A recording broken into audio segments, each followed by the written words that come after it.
1부 모임 시작하도록 하겠습니다. 저희 그 사람책 모임은 사람은 만남으로 자란다, 만남은 곧 기적이라는 슬로건으로 2011년도 11월부터 시작했고요. 그 한 달에 한 분씩 그 지역에 계신 멋진 멘토분들께 그분의 라이프 스토리 들 수 있는 아주 멋진 자리입니다. 지금까지 역대로 오셨던 분들이 쟁쟁합니다.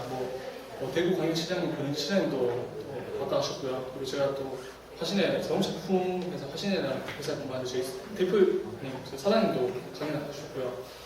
그리고 또 교장 선생님, 금동 교장 선생님이라든지 그리고 대구 지방법원 부장 강사님, 그리고 그 지역에 계신 아주 유명한 병원의 그 이순자 의사 선생님, 그리고 김정우 의사 선생님 등 진짜 많은 분들이 다녀왔고 오늘이 46번째 멘토입니다. 그래서 여러분들이 지금까지 보셨던 그 동영상을 다 볼 수가 있어요. 그래서 저희가 그 사람식 모임 카페에 가입만 하시면 여러분들이 지금까지 본 동영상도 다 볼 수 있고, 그리고 오늘 동영상도 거의 다음 주 되면 올라갈 거고요. 그리고 거기에 지금까지 내용 정리도 다 돼 있습니다. 그래서 본인 사진도 볼 수 있고, 그러니까 여러분들이 그 카페 수소를 통해 가지고 여러분들이 또 많이 또 관심 가져주시면 좋겠고요.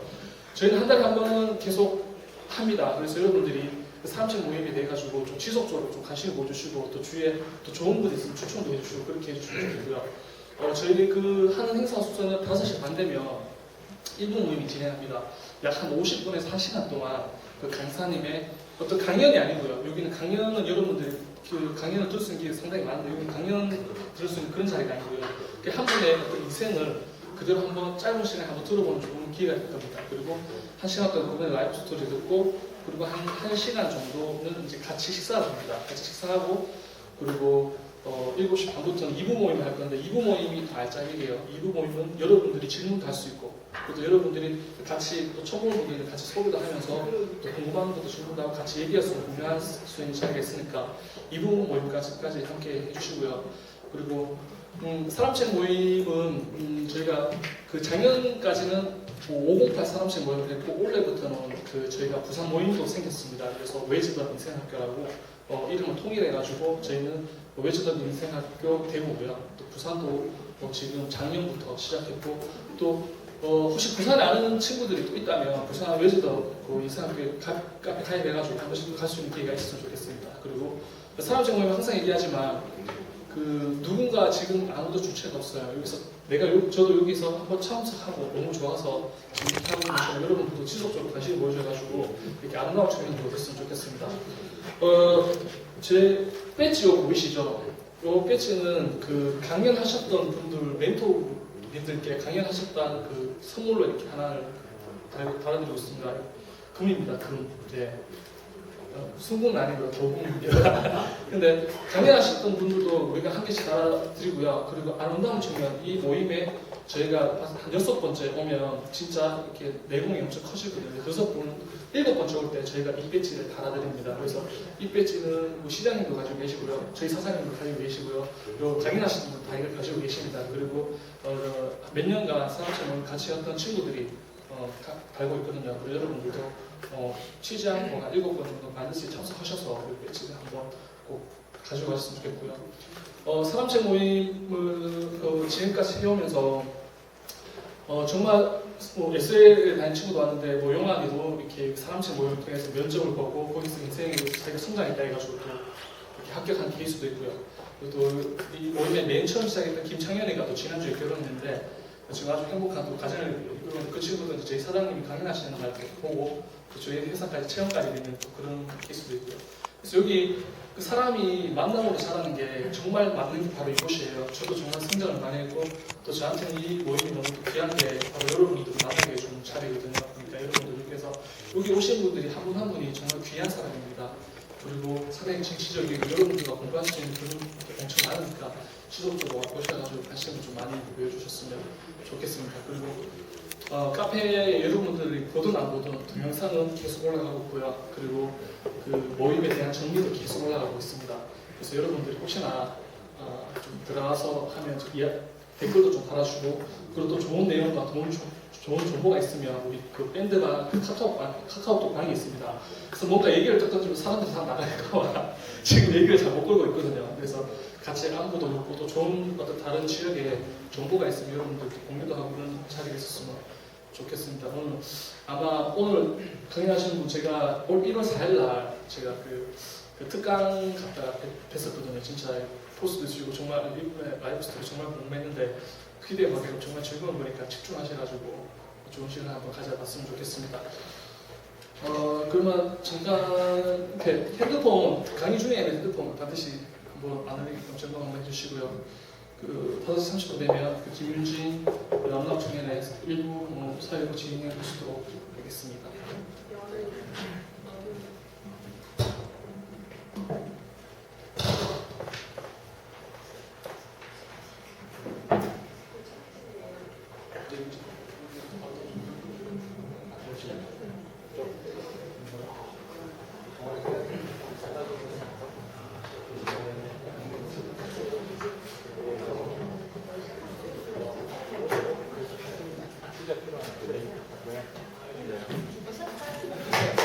박수로 맞아주세요. 기준이 함께 들어오시는데요. 네, 우리 사랑책 역사상 이렇게 두 분을 같이 모시고 오신 분은 처음이지 싶어요. 네, 저희 연사님이 등장을 하셨는데요. 잠깐 연사님 소개하고 연사님을 모시도록 하겠습니다. 일단 열정과 웃음이 넘치는 인생 수업 외주점 인생학교 사업에 오신 것을 환영합니다. 김미란 연사님을 소개해드리면요. 패션 스타일도 남다르시죠? 네, 조금 세 보이시죠? 아니에요. 아니라고. 네, 아부인 것 같습니다. 네, 센 언니라고 별명이 붙으셨는데요. 김미란 연사님은 심표와 느낌표라고요. 보시면 네, 주특해서 심표와 느낌표. 인생에서 심표와 느낌표를 또 말씀해 주실 건데 심표와 느낌표의 대표이사시자 또 사단법인 한국강사협회의 대구 경북 지회장을 맡고 계세요. 그래서 느낌이 오시죠? 강사와 또 스피치의 달인이라고 하시는데요. 강의 분야가 엄청 다양하세요. 기업 교육과 또 대학 교육, 또 교육기관에서 강의를 하시고 또 강사 양성 과정까지 저는 개인적으로 강사 양성 과정에 좀 참여해보고 싶은데요.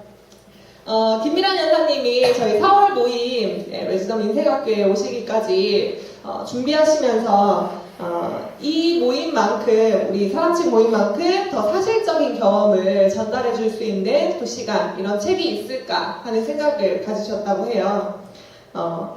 이 아름다운 청년들을 만날 생각에 본인의 연사님의 20대를 떠올리시면서 아주 어지러우셨다고 하시던데요. 네, 도대체 어떤 스토리가 숨어 있을지 한번 같이 파헤쳐봤으면 좋겠습니다. 그럼 오늘 되게 많이 준비를 해오셨어요. 사람책 모임에 원래 PT 없는 거 아시죠? 네, 인생 스토리를 또 PT에 간략하게 또 담아오셨더라고요. 그걸 보는 재미도 있을 것 같고요. 또 오늘 강의 잘 들으시면 또 선물을 준비해 오셨더라고요. 정말 그 연사님으로서 준비가 되어 있다. 저희가 맞을만하다 생각이 되시죠? 그러면 우리 큰 박수로 센 언니 김미란 대표님 연사님을 모셔보겠습니다.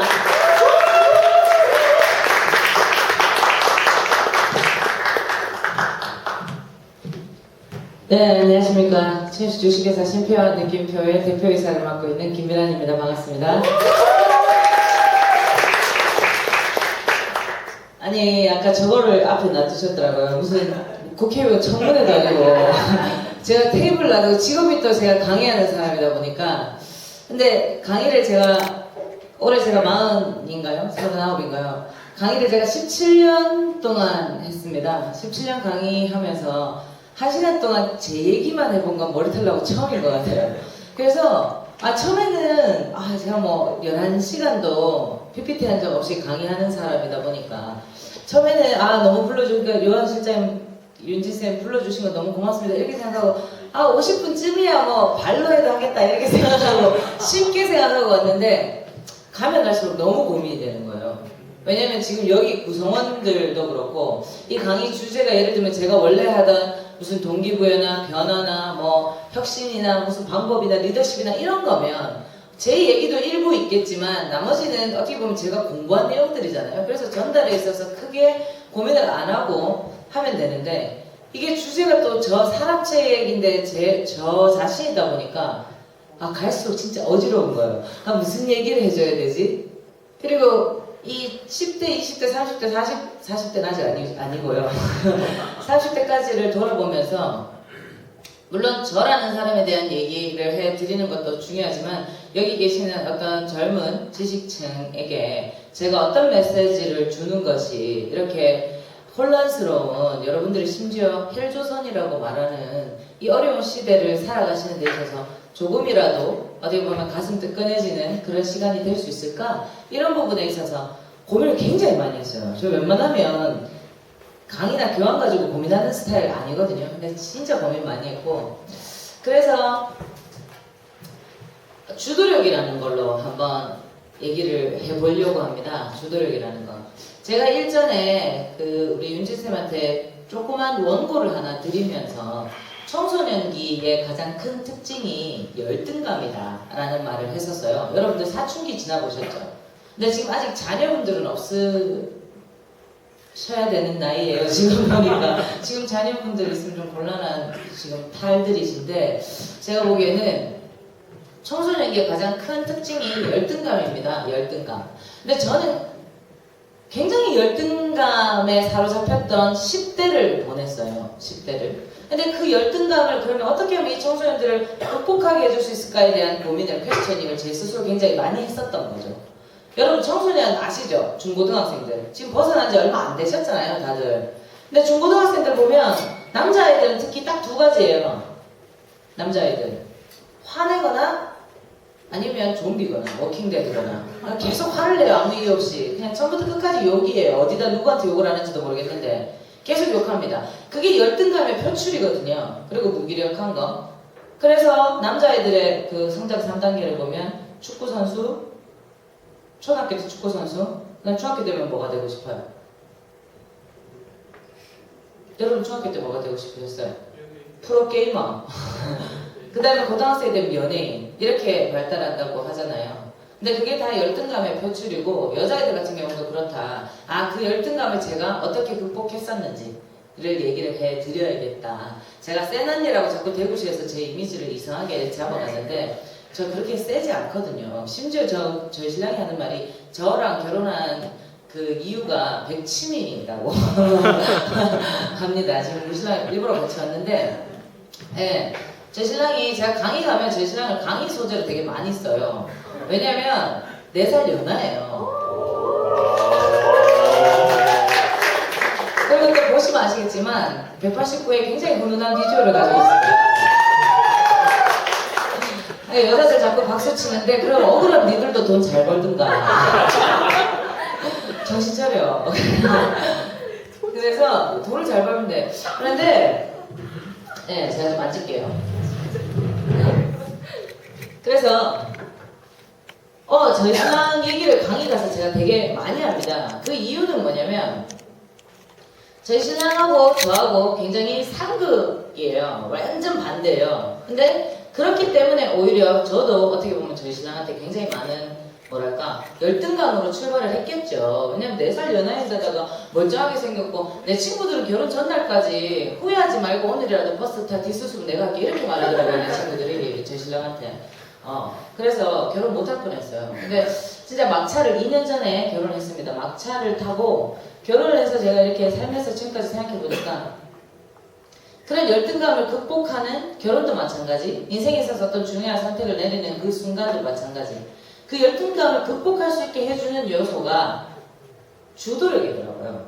뭐냐면 그 열등감이라는 게 다른 사람하고 비교해서 아무도 나한테 너 못생겼어, 너 돈 없어, 너 거지 같아라고 하지 않는데 나 혼자 남과 나를 비교하는 거잖아요. 그죠? 열등감 누가 나한테 말하지 않아요? 너 거지 같다라고. 근데 나 혼자 남하고 비교를 하는데 그거를 채우려고 사람들이 계속 쓸데없는 자기 어떤 기준이나 만족을 채우려고 자꾸 노력을 하더라는 거죠. 그런데 그거를 빨리 극복하는 사람들, 그 사람들한테 있는 게 단 한 가지가 있다면 바로 뭐냐면 성취감. 성취감이에요. 열등감을 극복하는 요소는 성취감입니다. 작은 거 하나하나 내가 내 스스로 어떤 의사결정을 내렸을 때 오는 그 뿌듯함, 그 성취감들이 모여서 열등감을 극복할 수 있게 해주는 어떤 원동력, 그 의사결정력이 어떻게 보면 내가 내 인생을 끌고 갈 수 있게 해주는 힘이 주도력이 된다. 저는 이렇게 생각을 한다는 거죠. 역순으로 한번 가볼게요. 제가 2년 전에 결혼을 훌륭한 사람하고 해서 제 모토는 뭐냐면 세상과 어떤 청소년이나 갈등, 회사 이름이 주식회사 쉼표와 느낌표잖아요. 인생에 쉼표 있는 사람들한테 느낌표를 찾아주는 사람이 되고 싶다. 그래서 회사 이름을 쉼표와 느낌표로 지었는데요. 그 쉼표와 느낌표라는 것에 있어서 쉼표에서 느낌표 사이에 어떤 브릿지, 다리 역할을 해줘서 그 사람들이 훨씬 더 답을 빨리 찾을 수 있게 만들어주고 싶다. 그래서 저는 이 다리의 의미, 브릿지의 의미를 굉장히 좋아하는 사람입니다. 자기소개를 이렇게 PPT로 띄워놓고 하는 거 저 굉장히 싫어합니다. 싫어하는데 요약해서 말씀드리자면 17년 강사 생활 동안 산전수전 공중전 다 겪어봤어요. 그래서 뭐 웬만한 강사들, 명강사들, TV에 나오는 유명한 사람들 앞에서 제 스스로 기 한 번 죽어본 적 없고요. 근데 그 기 죽어본 적 없는 그 마음속에는 기 죽은 걸 모르게 해야겠다? 뭔지 아시겠죠? 나의 열등감을 보이지 않아야겠다? 그래서 자꾸 센 언니의 캐릭터가 되어가는 것 같아요. 근데 그 밑바탕에는 정말 열등감이 있는 거죠. 다른 사람하고 제가 자꾸 비교하는 거예요. 그래서 이 사진 얼마 전에 제가 머리 자르기 전에 요랬어요. 굉장히 단아했고 굉장히 현모양처 같았고 입만 안 되면 사람들이 제가 굉장히 지적이고 차도녀 같다 뭐 이렇게 말해줬는데 일단 입 되면 뭐 저희 아빠도 아직까지 제 목소리 못 알아봐요. 아직 40년 동안 저한테 전화해서 자꾸 동생 바꾸래요. 제 동생 남동생인데요. 그래서 제가 쓴 책 오늘 뭐 공조를 하나 썼고 저희 직원들하고 집필한 책 3권 들고 왔습니다. 뭐 열심히 박수 쳐주고 저한테 방긋방긋 웃어주는 예쁜 사람한테 주려고 3권 들고 왔어요. 그리고 뭐 여러 사람들이 있습니다. 제 인생에 열등감이 왔었던 또 다른 말로 표현하면 이 열등감이 극대화되는 그 어느 순간에 제 느낌은 슬럼프가 오는 거예요. 그러니까 어떤 평소에는 잘 버텨나가다가 어느 순간에 딱 그 열등감이 제가 혼자 해결할 수 없는 정도에 딱 이르면 그게 슬럼프가 되는 거예요. 근데 그 슬럼프 때마다 저는 공부를 했습니다. 그래서 제가 공부하고 저하고 이미지가 되게 안 어울리는데 제가 이 베이스캠프라는 책에 쓴 내용도 그래요. 책을 그냥 닥치는 대로 베스트셀러 남들이 유명하다는 거 읽는 것도 중요하지만 살다 보면 100세 인생, 120세 인생 중에서 어느 한 분야에 내가 전문가가 되고 싶다라고 한다면 내가 읽는 이 독서의 어떤 글이들을 체계화시켜서 최대한 그래도 어느 정도는 몰입할 수 있는 그 다음에 어떤 깊이 있는 그런 독서 체계를 젊은이들이 좀 가졌으면 좋겠다라고 하는 그 뜻으로 지은 책인데요. 많은 사람들이 있어요. 그 공부를 하는 시점에서 만난 사람들이에요. 이보영 선생님이나 뭐 김미경 선생님이나 한비아 선생님이나 제 인생의 굉장한 터닝포인트 역할 뭐 나름의 이분들은 저를 뭐 잘 모를지 몰라요. 세월이 지나서. 하지만 저 스스로는 뭐 대한민국 3대 명강사 중에 김미경, 김창호, 김미란이 있다고 생각하거든요. 뭐 지금 알고 말고요. 뭐 지금 의견까지 물어보려 하는 건 아니니까 저 혼자 그렇게 생각합니다. 그래서 되게 많은 일을 해요. 그래서 심지어는 작년에 제가 8개월짜리 아들을 두고 저 훈남 남편을 두고 15일 동안 아프리카로 떠났습니다. 근데 지금 역으로 지금 가고 있어요. 사람 책이. 결혼이나 뭐 여러 가지 일들도 있겠지만 지금 저는 사람들이 보기에 굉장히 성공한 캐릭터, 여자치고는 되게 뭐 잘 나가는 그런 캐릭터라고 생각을 하시는데 이렇게 오기까지 물론 이 사람 책의 모토가 그렇잖아요. 어떤 굴곡을 통해서 어떤 성장 포인트를 가지고 왔고 저 사람만의 어떤 방법, 노하우 이런 것들 그리고 저 사람이 저런 식의 어떤 굴곡과 인생을 살면서 이 시대 청년들한테 주고 싶은 메시지 이런 게 뭐냐라는 면에서 저를 불러주셨다고 생각해요. 제가 막 돈이 많이 벌어서 아니면 뭐 대단히 유명한 사람이라서 라기보다 아프리카에 갔습니다. 아프리카 가서 느낀 점은 이래요. 원래 갈 때도 되게 힘들었어요. 근데 저희 신랑이 꼭 굳이 이렇게 가야겠어? 그때 한참 막 무슨 병이 막 유행했었고요. 그리고 애기도 막 어리고 8개월이고 막 이런데 아프리카까지 굳이 가야겠어? 그렇게 염려하면서 묻더라고요. 그래서 제가 여보 내 직업이 강사인데 강사는 내 이야기도 중요하지만 남 이야기로 먹고 사는 사람이야. 아프리카 가본 사람이 강사 중에 몇 명이나 되겠어. 아프리카 갔다 오면 내가 강의 주제가 훨씬 더 풍부해질 것 같아. 나 이번에 꼭 가고 싶어 라고 얘기했더니 그럼 갔다 와 라고 흔쾌히 보내줬어요. 완전 외조의 여왕이에요. 그러니까 이렇게 박수 받았으니까 다음에 또 무슨 소말리아 이런 데 가면 또 보내주겠죠. 다른 사람들 이렇게 박수를 쳐줬는데 그때 가서 뭐 볼살이 좀 덜리더라도 입 깨물고 가라고 해주겠죠. 갔습니다. 갔는데 저와 같이 간 사람들 중에서는 이 똑같은 아프리카를 바라보는 시각이 너무 다르더라고요. 근데 여기 가서 막 불쌍한 아이들 보면서 막 엉엉 운 사람들도 있었고요. 같이 간 사람들 중에. 근데 저는 울지 않았어요. 저는 울음이 나지 않았고, 왜냐면 울 이유가 없는 거예요. 제가 생각했던 것보다 아프리카는 훨씬 더 좋은 나라였습니다. 훨씬 더 좋은 나라. 그러니까 우리가 바라보는 아프리카와 이 아프리카의 실제 그 현장에서의 생동감이라든지 이런 것들은 우리가 모르는 그 이면의 것들이 너무 많았다는 거죠. 가서 너무 좋았어요.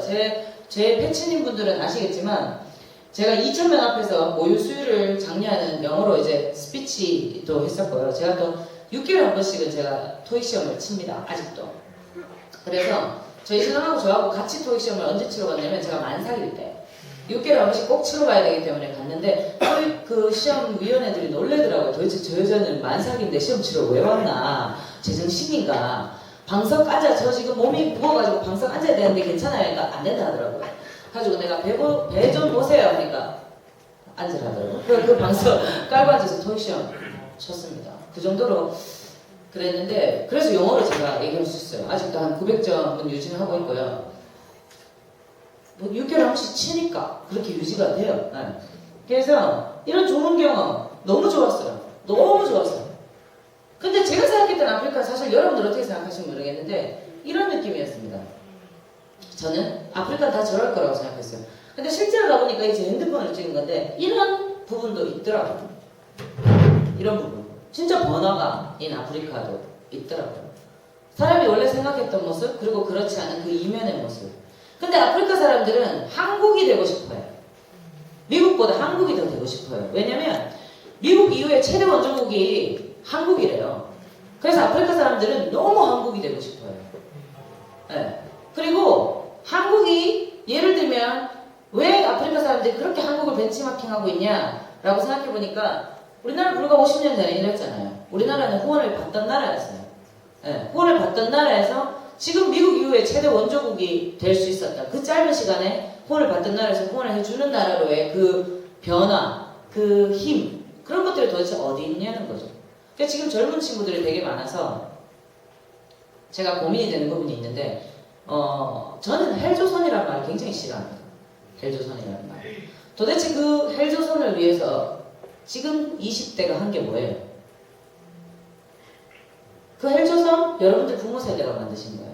그 헬조선을 만들기 위해서 여러분들 부모 세대는 50년 전에 이따위던 나라를 이렇게 만들어 놨습니다. 50년 전에 딱 저렇던 나라를 이렇게 만들어 놓은 거에 대해서 물론 저도 취업 강의라든지 멘토 강의, 동기부여 강의 하는 사람이에요. 근데 지금 20대가 힘들지 않다는 얘기를 하는 건 아니에요. 분명히 힘든 세대는 많고 그 어느 때보다 어떻게 보면 아무것도 없이 열심히만 하면 되던 부모 세대보다 지금 훨씬 여러분들이 더 힘들 수 있어요. 근데 그런 어떤 여러분들 스스로가 가지고 있는 금수저와 흙수저에 대한 그 열등감, 그 열등감을 그러면 아프리카 사람들은 아무것도 없는 그 소와 돼지가 똥을 싼 그 물에서 외국에서 갖다 준 그 스트로우 하나에 의지해서 물을 먹어야 하는 그 사람들이 지금 하고 있는 그 생동, 그 노력, 변화에 대한 의지, 그 사람들이 한국을 벤치마킹하고 싶어하는 이유, 그건 한국이 분명히 우리 세대, 여러분들 세대와 여러분들 부모 세대 그리고 제 세대가 갖고 있는 우리가 우리 땅을 살기 좋은 나라로 만들고자 하는 어떤 의지와 주도력이 저는 있다고 생각을 하거든요. 그래서 그 열등감과 주도력과 성취감이 같은 사상에 있다라고 저는 감히 말씀을 드리는 겁니다. 제가 10대 때요. 저는 학교 짱이었습니다. 송현 여자고등학교 제가 굉장히 부끄러워하고 있어요. 학교 짱이었어요. 제가 지금 이거 방송 녹화해서 올라갈 거니까 이런 데서 거짓말하면 안 되잖아요. 거짓말이 아니라 제 학번, 네, 제 또래에 지금 현재 39살에 송현 여자고등학교 출신이라는 대구 바닥에 있는 어느 누구를 찾아서 한번 물어봐 보세요. 제가 학교 짱이었다는 걸 증명해 줄 겁니다. 근데 저는 초등학교 6학년 동안 저희 아버지가 경찰 공무원이세요. 경찰 공무원이신데 경찰 공무원 중에서도 좀 많이 답답해요. 많이 답답하고 그냥 가만히 있는데 먹구름을 끌고 다녀요. 뭔지 알겠죠? 굉장히 뭔가 심각하고 어두운. 예, 그래서 그런 경찰 공무원 때문에 1년에 한 번씩 무조건 전화가 댕깁니다. 부정부패, 비리 이런 것 때문에 무조건 전근을 시켜요. 이 경찰들을 돌려요. 그러다 보니까 초등학교 6학년에 저는 6군데 학교를 나왔습니다. 마지막으로 갖는 저기 상인동에 있는 상인초등학교에서 제가 정규회장을 합니다. 6군데 학교에서 계속 올수였고요. 계속 반장이었고 마지막에 갖는 학교에서 정규회장까지 합니다. 중3 때 1, 2, 3학년 반장합니다. 근데 중학교 3학년 여름방학 때 아직도 기억합니다. 가정선생님입니다. 혹시 이 방송 보시면 반성하세요. 그 선생님이 제가 반장이었는데 제가 하지도 않은 일로 제 따귀를 때립니다. 교무실에서. 그것도 심지어 다른 선생님들이 보는 앞에서. 자, 처음으로 다시 돌아가 볼게요. 청소년기, 사춘기의 대표적인 특징은 열등감입니다. 모든 사람들 마음속에 이 열등감을 누르고 있습니다. 이 열등감은 청소년들한테 불안감으로 표출되죠. 저는 그때 사교육을 한 번도 받지 않았지만 정규 10등 밖으로 성적이 떨어질까 굉장히 불안했습니다. 그리고 그 호랑이 같은 그 꼰대 같은 아빠는, 꼰대라는 말은 취소할게요. 아빠한테 얼마나 혼날까 이런 생각 때문에 항상 불안한 마음이 있었는 겁니다. 제 마음속에. 근데 그 불안한 마음을 억누르고 있던 그 책임감으로 하루하루를 버텨오고 있던 그 16살의 저에게 그 선생님은 해선 안 되는 짓을 하신 거죠. 진상을 끝까지 알아보셨어야 함에도 불구하고 저한테 진위하기를 하지도 않고 다른 선생님들이 보는 앞에서, 중요한 건 이건 거거든요. 다른 선생님들이 보는 앞에서. 여러분 마트 같은 데 가시면 왜 엄마가 애 막 되게 야단치면서 막 궁뎅이 팡팡 하고 있는 거 보실 거예요. 엄마 막 소리 지르면서. 근데 그 엄마가 그렇게 하는 이유는 뭐냐면 다른 사람들의 시선이 자기를 향하고 있다고 생각하기 때문에 오버하는 거거든요. 그 선생님도 마찬가지인 거예요. 그런데 아이들은 훨씬 상처받는 게 다른 사람들이 보는 앞에서 나를 야단쳤다라는 걸로 아이들은 상처를 받거든요. 근데 이게 악순환인데 그걸 잘못하시는 겁니다. 따귀를 딱 때립니다. 제 지금 키가 그때 키예요. 중3 때 전 다 컸어요. 지금 71인가요? 근데 그러니까 89랑 살지. 반성해. 남자친구가 89 밑인 거는 니네가 짧아서요. 농담이고요. 제가 71에 저희 가정선생님 키가 156이었습니다. 제가 71인데 생각해보십시오. 71이에요. 그 가정선생님 56이에요. 따귀를 때립니다. 어떻게 때렸겠어요? 이렇게 때렸겠죠? 이렇게 따귀를 때립니다. 딱 맞았어요. 따귀를 맞았을 때 여러분 보통 어떻게 반응해요? 따귀 맞아봤어요? 안 맞아봤으면 얘기를 하지 마요. 따귀 딱 맞았어요. 어떻게 반응해야 돼요? 예? 선생님이 따귀를 때렸어요. 뭐 어떡하실까요? 여기서 여러분? 예? 선생님을 그렇게 잘생겼는데 자기 되게 순하게 생겨가지고 독서를 끝내준다. 이렇게 째려봐요. 이렇게. 대단해. 24공 있어. 죄송합니다 선생님. 이렇게 했어야 돼요. 그죠? 근데 제가 생긴 게 이래가지고 그때도 제가 학교 다닐 때도 태권도 막 배우고 이래가지고 제가 그때도 머리가 짧았어요. 딱 맞았는데 너무 화가 나는 걸 내가 안 했는데 그래서 진짜 이렇게 쳐다봤어요. 156을 이렇게 쳐다봤어요. 제가 선생님 어떻게 했어요? 너무 무서웠겠죠. 선생님 너무 무서우니까 어떻게 했겠어요? 또 때린 거예요. 네, 진짜. 그래서 한 5대를 맞았나 봅니다. 쫙쫙쫙쫙쫙. 그때 그분이 오신 거예요. 저에게. 오셔서는 안 되는 그분이. 다른 사람이 저의 또 다른 자아가 그때 꿈틀대기 시작한 거예요. 그래서 차마 해서는 안 되는 짓을 합니다. 제가. 무슨 짓을 했을까요? 선생님을 때렸을까요? 아니요. 선생님 때렸을 것 같아요. 네. 제가 때렸으면 그 선생님 지금 살아있지 못해요. 선생님을 때리진 않았습니다. 저는 사람을 때리진 않아요. 물건을 부셨어요. 교무실을 부셨습니다. 교무실을 다 부시고 선생님 책상을 발로 엎고 교무실에 있는 화분을 다 깨고 다른 선생님들 책상까지 다 엎고 다른 선생님들 너무 놀라서 이렇게 저를 쳐다보고 있는 동안 교무실을 싹 다 엎어놓고 나오면서 제 머릿속에 든 생각은 요즘 아이들 말로 뭐 됐다. 뭐 됐다는 생각이 확 드는 거예요. 그 길로 집을 나갑니다. 가출이라는 걸 해요. 근데 저희 집에 경찰관이 4명입니다. 망한 거예요. 하루 만에 잡혔어요.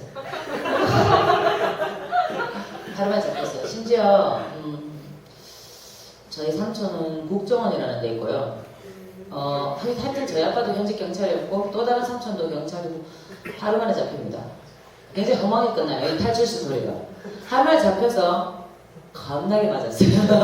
하루 만에. 근데 그때 이미 저는 제정신이 아니었던 거예요. 사춘기에 저를 저희 어머니가 뭐라고 하시냐면 네 눈빛에 살기가 띠더라. 진짜. 우리 엄마가 도저히 애가 제정신으로 안 보이더래요. 미친 것 같더래요. 그래서 엄마 속, 아빠 속 진짜 많이 사겠습니다. 고등학교는 엄마 아빠가 학교 간 횟수로 졸업했지 싶어요. 출석 일수도 모자라는데 엄마 아빠가 하도 학교를 많이 가요. 제 마음속에 항상 그 이후로 자리 잡고 있던 모든 마음이 뭐냐면 열등감이었던 거죠. 이대로 내가 공부를 더 잘할 수 있을까? 내가 다른 사람들보다 더 성공할 수 있을까? 나는 외모도 평범한 것 같은데 지금부터 내가 먹고 살려면 어떻게 해야 되지? 다른 사람들은 다 잘 나가는 것 같아 보이는데 이런 고민들을 계속하게 된 거예요. 그 이후로. 그 열등감 어떻게 극복했을까요? 자, 제가 이거 하나는 꼭 말씀드리고 싶습니다. 여러분한테. 학교 다닐 때 엄마가 공부해 라고 얘기하면 여러분들 어떤 생각이 드셨어요? 무조건 공부해 라고 엄마가 얘기하니까. 여러분들 부모님은 공부하는 거 안 했는갑죠? 안 했는갑죠? 안 해요. 공부를 안 했어요. 되게 다들 엘리트들 같이 생겼는데 보기하고 다른가 봐요. 역시 사람은 자세히 알아야 돼요. 공부하라고 얘기하니까 저는 이런 생각이 들었어요. 공부해. 왜? 왜 공부해야 되는데? 왜 맨날 내만 공부해야 되는데? 그런 생각 안 드셨어요? 그냥 공부해. 왜 공부해야 돼? 야, 공부를 해야 좋은 대학까지. 좋은 대학 가면 나은데? 삼촌은 고등학교 졸업해서 공부하면서 잘만 먹고 살고 있는데 나 대학 안 가면 안 돼?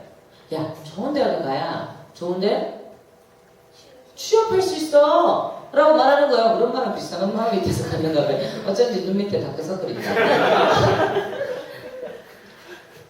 좋은 데 가야 취업하지. 아, 그렇구나. 내가 좋은 데 가야 좋은 데 취업을 하는구나. 좋은 데 취업하면 뭐 하는데?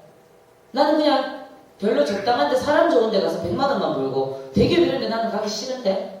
라고 얘기하니까 야, 네가 좋은 직장을 다니고 있어야 그렇지! 내 동생이네. 내 동생이네. 좋은 남자 만나서 결혼하지. 엄마 좋은 남자 기준은 뭔데? 엄마는 지금 20년 동안 괜히 결혼했다 하고 있는데 좋은 남자 기준 뭔데? 라고 하니까 돈 잘 벌고 착하고 뭐 어쩌고 저쩌고 그래요. 아, 내가 지금 공부를 해야 되는 이유는 좋은 남자한테 시집가기 위해서구나. 근데 여러분 생각해보면 좋은 남자한테 시집갔다는 거에 대한 결론은 뭐예요? 모든 사람들이 추구하는 게 뭡니까? 편안한 삶? 그 편안한 삶의 궁극적인 목표는 뭐예요? 행복하고 싶잖아요. 근데 이 행복하기 위해서 맨 먼저 극복돼야 되는 게 열등감이라고요. 공부든 뭐든. 열등감을 가지고 행복할 수 없다니까요. 돈이 아무리 많고 아무리 좋은 학교를 다니고 아무리 좋은 직장을 다녀도 내가 행복하려고 좋은 남자한테 시집가야 되구나 까지 알겠어요. 그러면 여러분들은 언제 제일 행복해요? 언제 제일 행복하십니까? 네? 좋아하는 거 할 때? 먹을 때? 이런 아메바 같은 먹을 때, 또 잘 때 이런 거 다 빼요. 먹을 때, 잘 때, 태어났을 때 누구야? 태어났을 때 이후로 행복한 적 없어.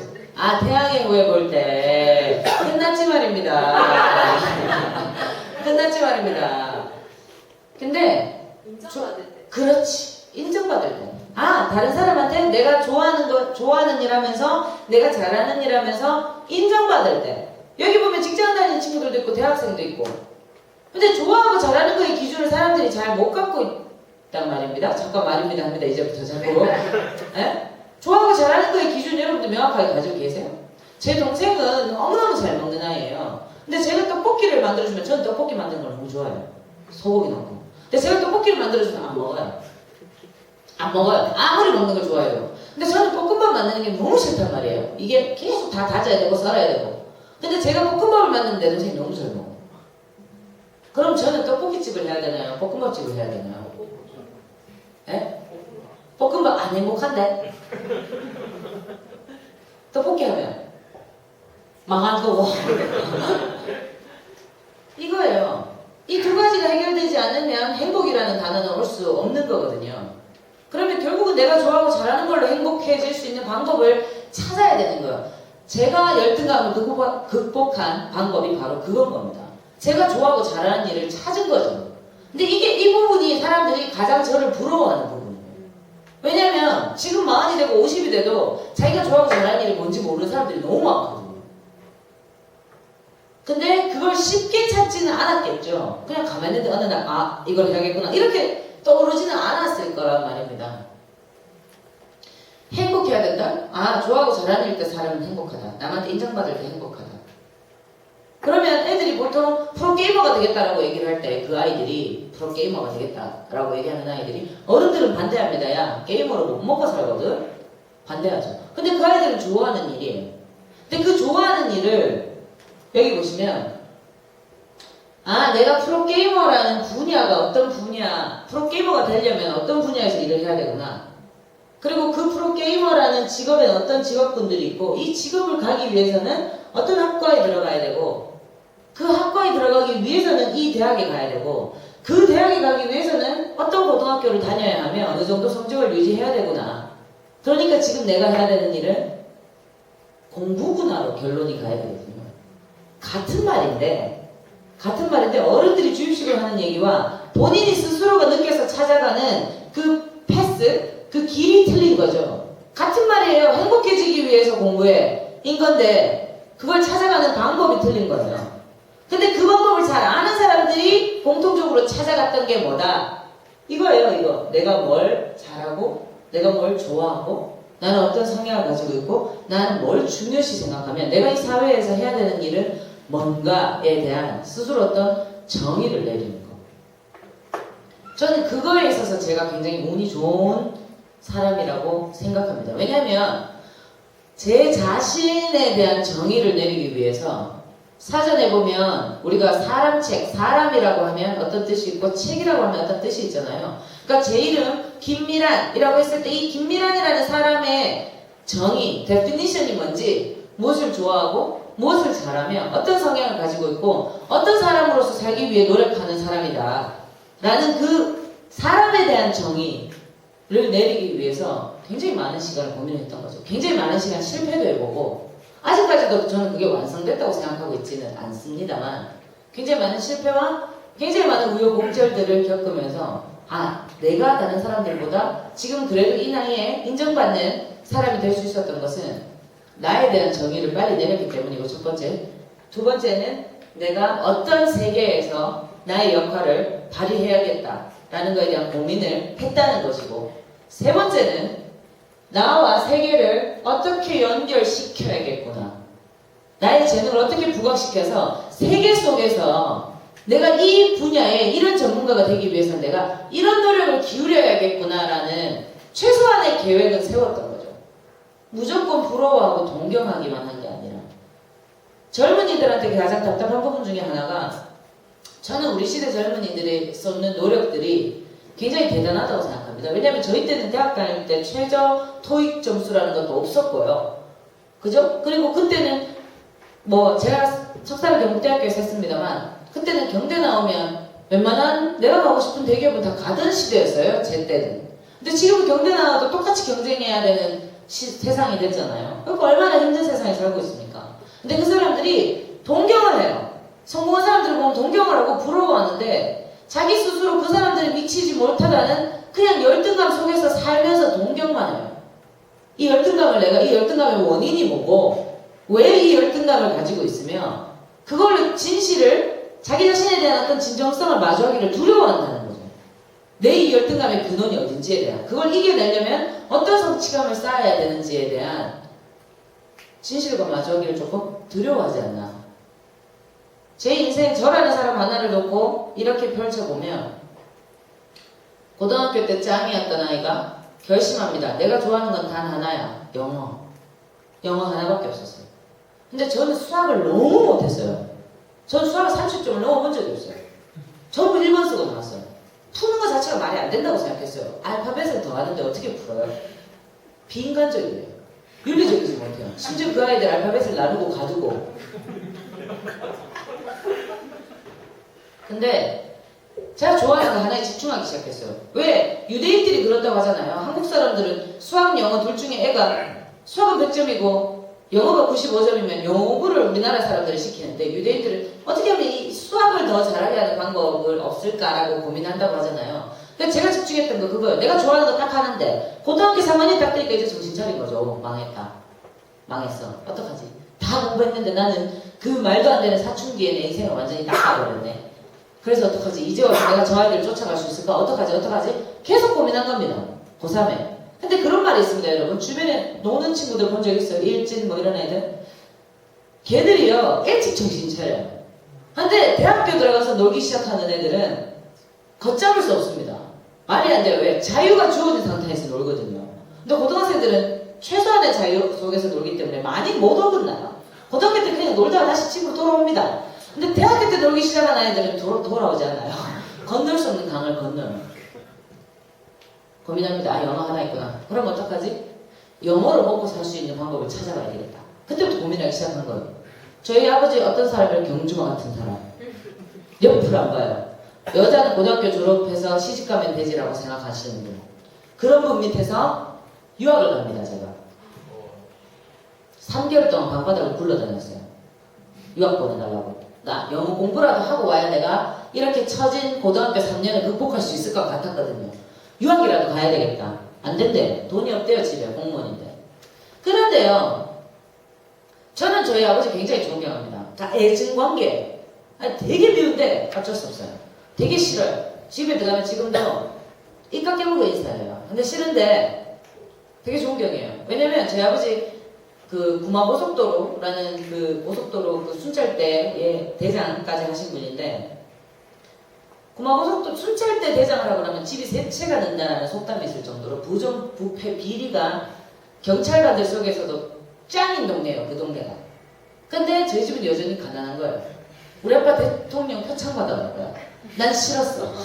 대통령 표창보다 난 집 세 채가 더 좋다고. 뭔지 알겠죠? 저는 그런 사람이에요. 근데 대통령 표창 받아요. 그리고 구마고속도로 산업률 20% 감소시킨 다음에 해외 5개국 순방 보내줬어요. 나라에서. 너무 잘했다고. 근데 안 간대요. 나는 월급 받고 내가 하려고 했는데 내가 나라 돈으로 국민 세금으로 해외여행을 왜 가냐고. 그런 사람이에요.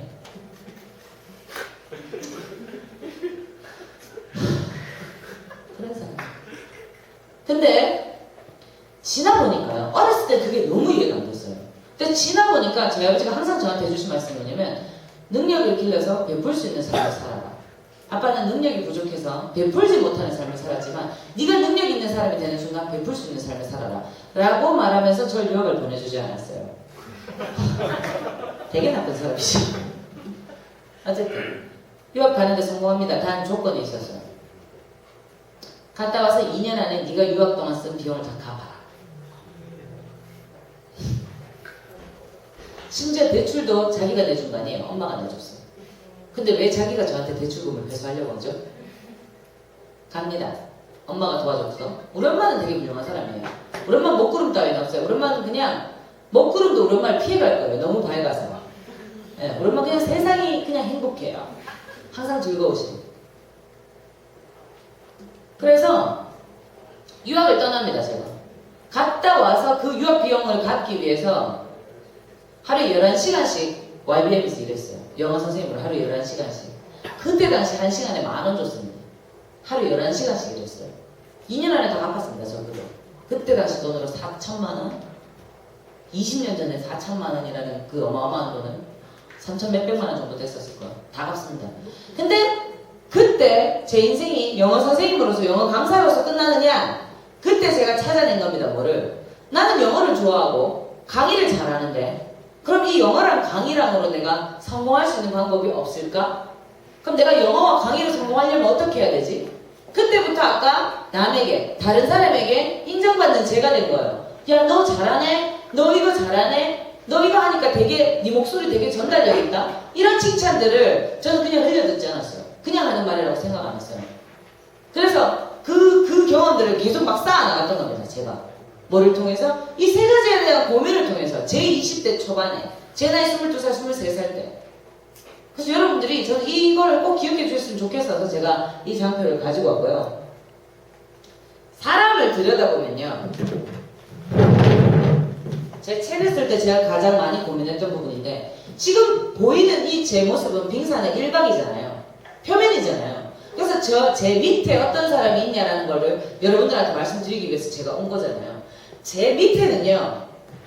너무 엄격한 공무원이셨던 아버지와 그죠? 그분에게서 엄마에게서 물려받은 성향과 기질과 저 성향과 기질은 엄마한테 물려받았어요. 네, 기질과 그리고 아버지가 가족 환경 속에서 어떤 게 중요하다 남들한테 이렇게 해야 된다 엄마가 아직까지도 노인정 봉사활동을 다니시는 거 보면서 저는 그런 생각이 들었던 거예요. 이해가 안 됐었던 어린 시절을 지나 어느 정도 내가 성숙한 인간으로서의 단계를 밟아보니 제가 지금 사회적 기업 병력단절 여성 이런 얘기로 제 힘을 저의 이 작은 힘을 보태서 실어서 노력할 수 있는 게 이 어렸을 때부터 가정교육에서 우러났었던 어떤 가치 인간에 대한 어떤 가치에 기반되지 않았나? 그리고 내가 가진 재능과 나는 오프라 윈프리보다 훨씬 더 유명하고 훨씬 더 훌륭한 사람이 돼서 내가 그렇게 해서 번 돈은 세상을 위해서 또 다른 사람들을 위해서 내가 쓰겠다라는 저의 세계관과 그리고 끊임없이 공부를 멈추지 않았던 제가 슬럼프 때마다 김희경 선생님 아트 스피치 서울까지 저는 6개월에 매주 기차 타고 서울 다녔고요. 한비아 선생님 월드비전 아프리카 쫓아다녔고 제가 석박사를 뒤늦게 시작해서 박사 수료를 제가 작년에 했습니다. 심지어 아기를 놓고 임신한 상태에서 박사과정 다니면서 결혼하고 회사 꾸리고 강의 다니면서 공부를 해서 저 책까지 썼어요. 하루에 2시간에서 4시간 정도 잤었나요? 우리 신랑이 저한테 말합니다. 너무 불쌍하다고. 넌 도대체 왜 그렇게 사냐고. 네, 그렇게 말할 정도니까요. 네. 그런 사고력과 창의력과 논리력과 성품과 인성과 리더십을 갖추기 위해서는 슈퍼 가서 살 수 없잖아요. 그러니까 저 혼자 너무 부단히 노력했던 거예요. 한 가지 말씀드리면 저는 4시간 이상 자는 사람이 성공하면 안 된다고 생각합니다. 왜냐? 4시간 이상 자는 사람이 성공하는데 4시간 밑으로 자는 사람들, 노력하는 사람들은 억울하지 않겠어요? 금수저 물고 태어난 애들만 성공하는 세상이면 억울하지 않겠습니까? 저는 진짜 그렇게 생각합니다. 제가 너무 지나치다, 오버한다 이렇게 생각하실 수도 있겠지만 그만큼 그 정도 가거나 노력 없이 그걸 열정이라고 말할 수 있나? 자는 시간이 아까울 텐데 네. 그런 생각이 든다는 거죠.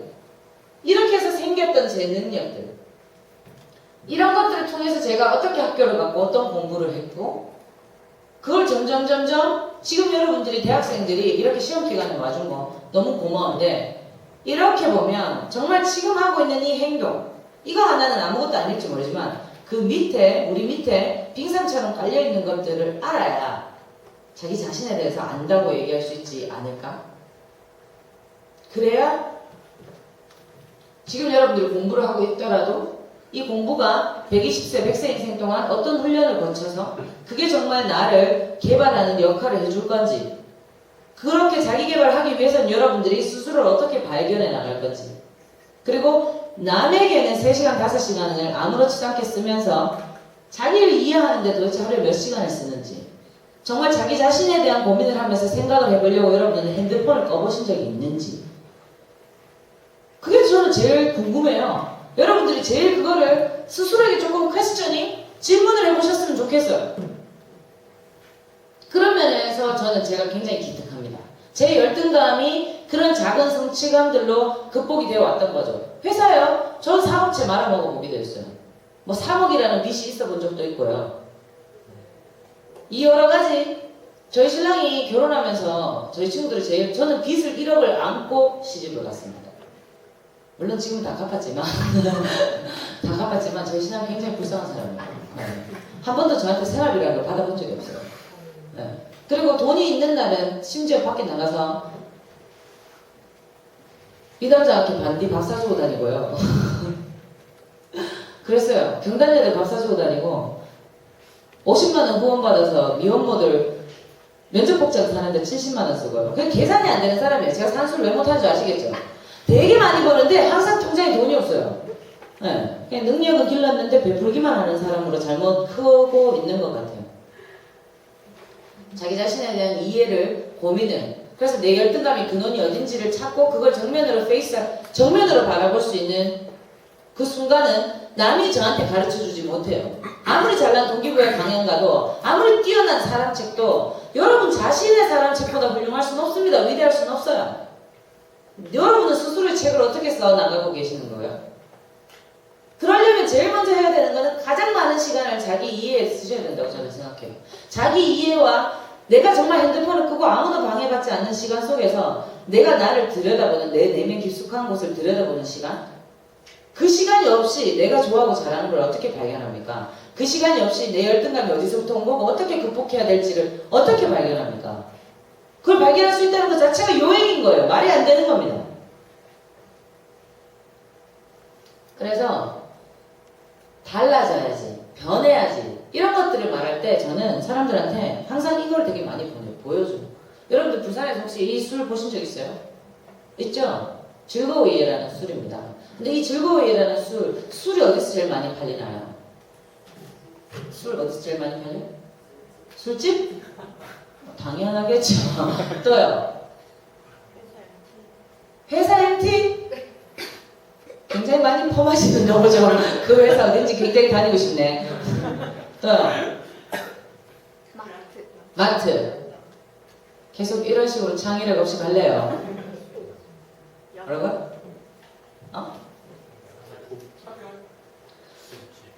여러분 나이 때는 아직 많이 경험해보기 힘든 곳에서 술이 많이 팔립니다. 바로 상갓집인데요. 많이 안 가봤죠? 제 나이쯤 되면 하나둘씩 죽어나갑니다. 근데 즐거워이라는 술 이름 때문에 팔리질 않는 거예요, 상갓집에서. 상갓집에 제일 절친이면 상갓집에서 밤을 새고요. 적당히 친하면 가서 얼굴 보고 돈 주고 오고, 그것도 아니면 돈만 보내고, 그것도 아니면 아예 모른 척하죠. 근데 상갓집에서 밤을 새는 친구들 같은 경우에 즐거워이를 마실 수가 없잖아요, 상갓집인데. 그래서 이 술집이 고민을 합니다. 어떻게 바뀌어야 될까? 슬퍼지 당연히 사람이 죽었는데. 뭐요? 그리워이로 바뀝니다. 근데 보세요, 여러분.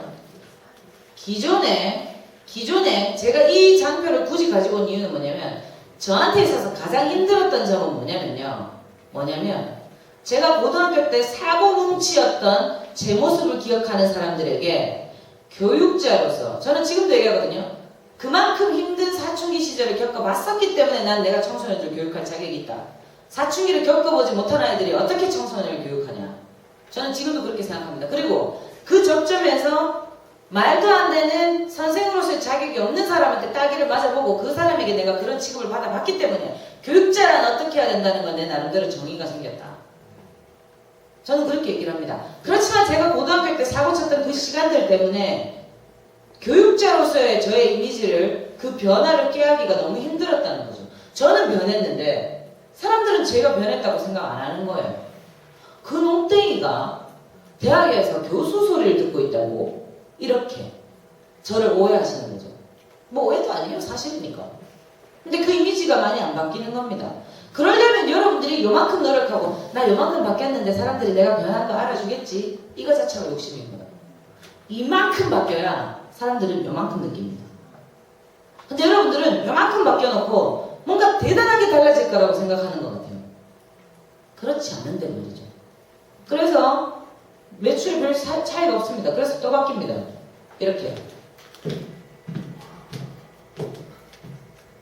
그랬더니 이제 정말 막 특별 주문이 들어오는 거예요. 이 술에. 상갓집에서 이 술만 달래요. 막 그렇게. 그런데 여러분 생각해보세요. 인간도 변하기 어렵지만 하물며 이 술병 하나 뭐라고. 이 시장에서 팔리는 이 술병 하나도 시장에서 어떻게 하면 살아남을지, 내가 어떻게 하면 성공한 물건으로서 역사의 이름을 남길지에 대해서 고민하고 살아남으려고 변화를 시도하는데, 인간은 당연한 거 아닙니까? 그 변화의 첫 번째는 다른 거 말고, 성공한 사람 본따지 말고, 유명한 사람이 쌓는 책 가서 읽지 말고, 내가 어떤 사람인지에 대한 근본적인 내 열등감과 마주하는 시간? 그게 우리가 첫 번째 변화가 와야 되는 시점이 아닐까요? 내 열등감과 마주하고 그걸 극복하기 위해서 내가 어떤 노력을 해야 될지, 어떤 변화를 해야 될지, 그거에 대해서 고민하는 거, 그게 인간으로서 저는 너무 필요하다고 생각합니다. 그런 의사결정을 하는 힘은 저는 여러분한테 있다고 생각해요. 제가 좋아하는 제 인생의 어떤 필라소피, 제 인생의 모토 중에 하나가 뭐냐면 Decision makes your life라는 거예요. Decision. 의사결정이 네 인생을 만든다는 건데 Decision makes your life. 생각해보면 하루에 아침에 눈을 떠서 지금 이런 강의도 마찬가지입니다. 사람책 특강이지만 의뢰를 오케이 하는 거 하지 않는 거. 아침에 눈 떠서 여러분들 제일 먼저 뭐 하세요? 예?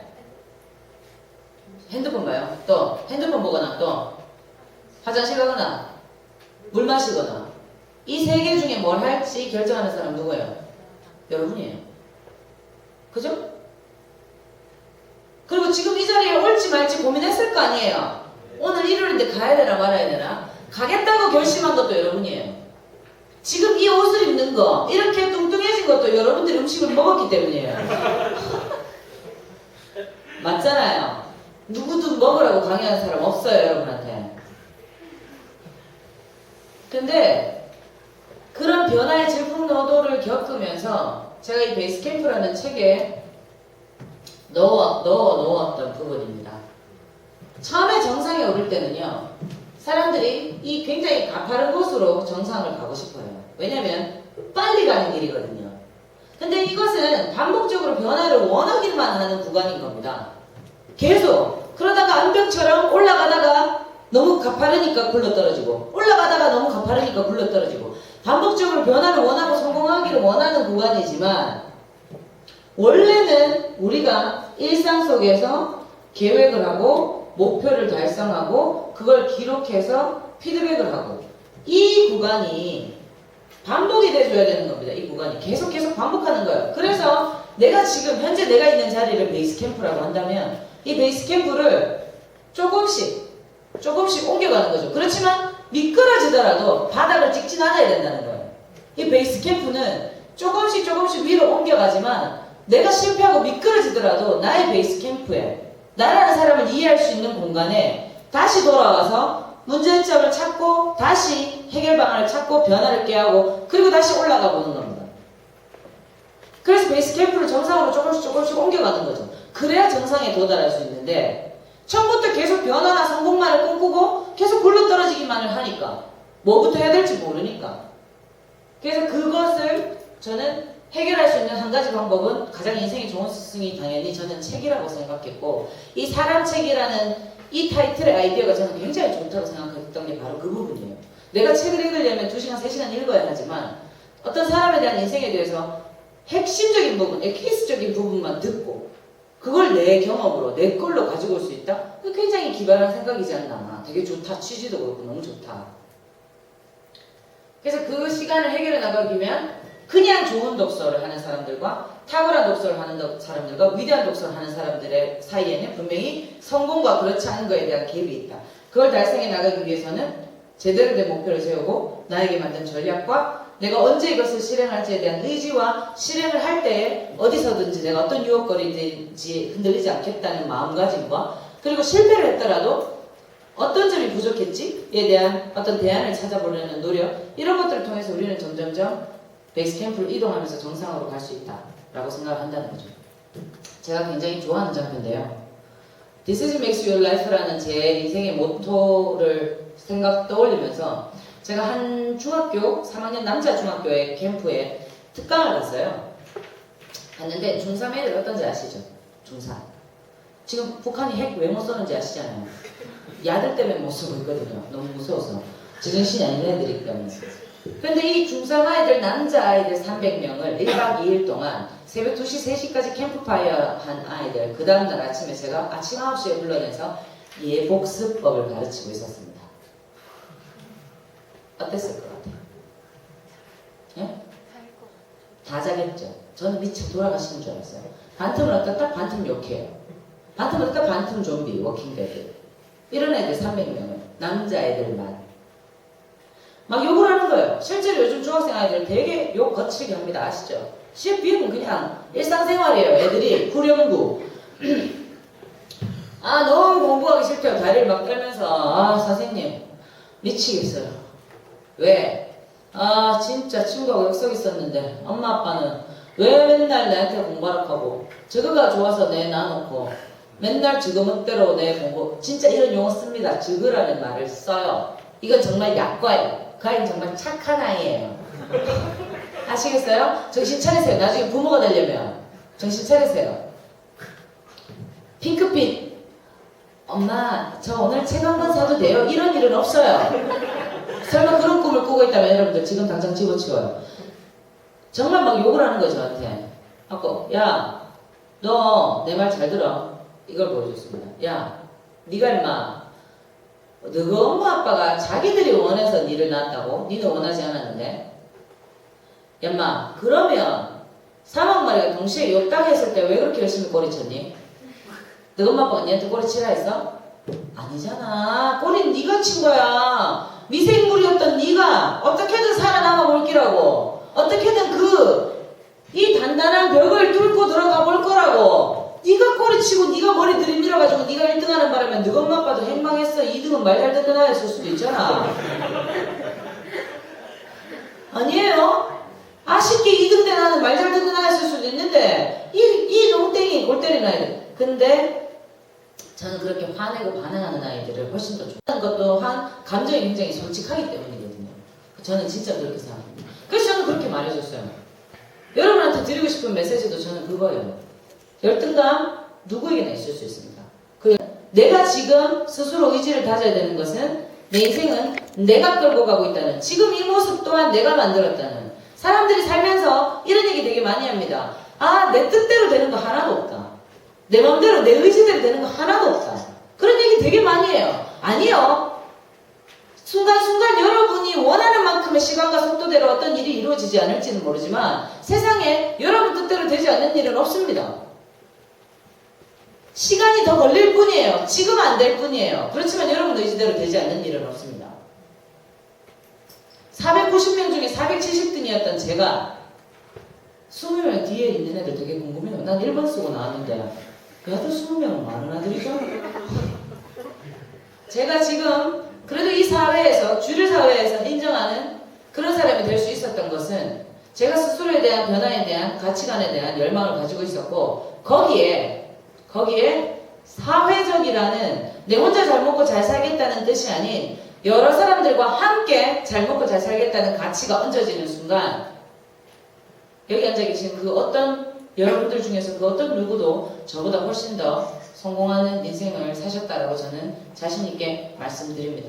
여러분 인생 This season makes your life. 여러분이 내린 의사결정이 여러분 인생을 결정한다 라는 말 꼭 잊지 말아주시고요. 저는 여기까지 하겠습니다. 고맙습니다.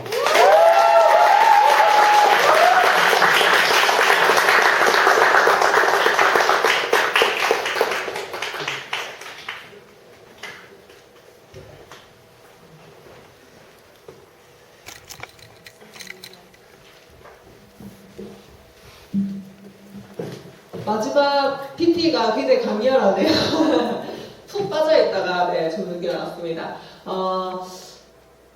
다시 한번 저희한테 자기 이해 저도 언니라고 부르는데요. 오늘 연사님을 알고 보니까 사회에서 만났는데 저희 과 선배님이시더라고요. 저도 교육이라는 일을 하고 있고 교육을 하는 사람인데 언니의 강의를 들으면서 연사님의 강의를 들으면서 제 10대를 한번 돌아봤어요. 근데 그때 가정 선생님도 동일했네요. 가정 선생님이 저한테 책을 뺏는 일이 있었어요. 그때 열등감이라는 저한테 열등감이 왔었거든요. 근데 저도 열등감을 제 성취감이나 제가 어떻게 극복해야 하는지 그 길을 되게 많이 찾았던 것 같아요. 그 길이 저도 역시 교육을 하는 사람으로 또 그 청소년 청년들한테 어떻게 그 과정을 이겨내고 살아가야 하는지 고민의 씨앗을 줬던 것 같습니다. 그래서 제가 너무 푹 빠져 듣고 있었어요. 그 과정들을 겪으면서 또 얼마나 힘이 내고 자기 자신을 들어보려고 했을지 네, 연사님의 마음이 너무나 공감이 됐었는데요. 아직 멈추지 않으셨다고 하셨잖아요. 저희들도 네, 저희의 시합들을 좀 찾아보는데 굉장히 도움이 많이 될 것 같고 같이 외지도 민생학교에서 찾아봐요. 네, 다시 한번 그 뜨거운 강의를 해주신 쉼표와 느낌표, 네, 인생의 쉼표를 느낌표로 또 이어주시는, 다리를 이어주시는 김미란 대표님께 뜨거운 박수 부탁드립니다. 감사합니다. 네, 저희 그 2부 때는 연사님한테 이제 연사님께 궁금하신 부분들 여쭤보고 또 한 달 동안 여러분들의 근황을 이야기를 해주시는 시간을 가질 거예요. 그 전에 저희가 식사를 하고 네네. 제가 너무 푹 빠져있어가지고 질문 시간을 그냥 뛰어넘으려고 했네요. 그러면 질문을 몇 개 받고요. 또 오늘 새로 오신 분들이 계시니까 새로 오신 분들 소개하고 네, 하는 시간을 가지도록 하겠습니다. 먼저 연사님께 질문 있으신 분들 네, 먼저 부처인죠. 손 들어주세요.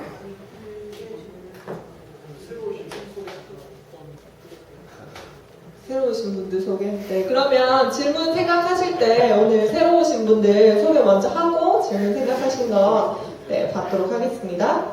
오늘 새로 오신 분들 한번 손 들어주세요. 오, 많으신데요. 엄청 많으신데요. 명단이 있으니까 다 소개해 주셔야 돼요. 네, 새로 오신 분들 간단하게 어떻게 오셨는지도 좋고요. 또 오늘 어떤 마음이신지도 좋고요. 간단하게 소개해 주시는 시간 가지도록 할게요. 네. 그럼 먼저 해주시겠어요? 네, 큰 박수로 맞이해 주세요.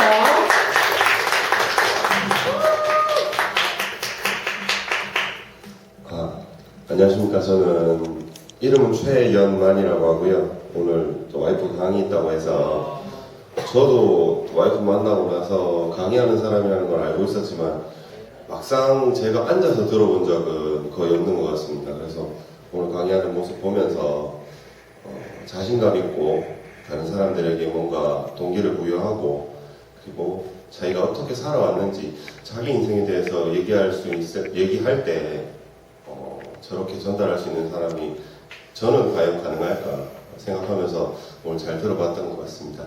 오늘 처음으로 만나뵙게 돼서 너무 반갑고요.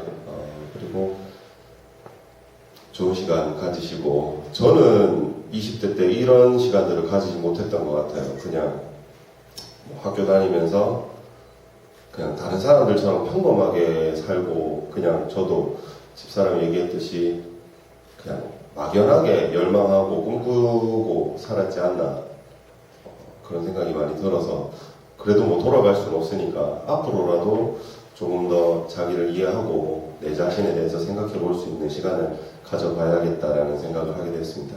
감사합니다.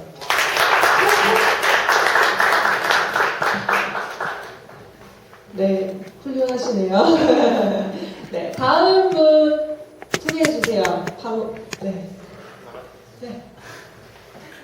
얼굴을 보여주셔야 되니까요. 네, 안녕하세요. 저는 이상직이라고 하고요. 엄밀히 말해서 처음 온 사람 아닌데 제가 작년 6월인가 언제 한번 오고 더 이상은 온 적이 없어가지고 그냥 앉아있으면 이상하게 생각하실까봐 처음 온 사람을 한번 나왔고요. 그래서 이번에 오늘은 그래서 제가 그때 오고 나니까 이제 문자가 계속 이제 508에서 오잖아요. 그래서 오는데 오늘 강연하신 분이 김미란 대표님이라서 한번 오게 됐고 저는 작년 중에 말씀하셨던 미담 장학회 활동을 했던 친구인데 그래서 알고 계신 분이라서 오늘 오신다고 해서 이렇게 참석하게 되었습니다. 네, 쉬었다가 오셨네요. 반갑습니다.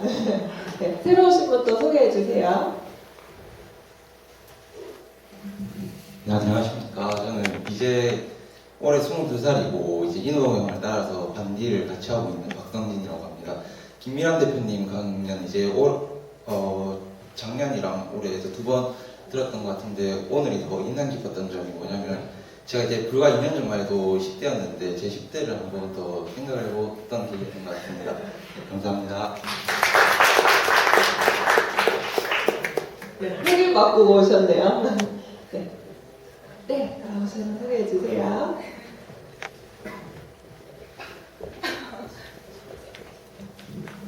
안녕하세요. 저는 지나가다가 물 한 잔 얻어 먹으려고 9층에 내려왔는데 또 호의적으로 또 종이컵과 또 강의 시간까지 또 좌석까지 안내해 주셔서 너무 감사합니다. 저 사실 10층에서 오늘 다른 모임에서 강의가 있었거든요. 그래서 7시 반에 약속이라 시간이 좀 남았는데 여기 와보니까 김미란 대표님의 목소리가 제 발걸음을 좀 멈추게 하더라고요. 그래서 뒤에서 듣고 있었는데 또 막상 와보니까 권순영 리더님이신가요? 제가 우연하게 지난번에 여기서 만났거든요. 역시나 우연을 인연으로 바꾸는 것은 본인의 몫인 것 같습니다.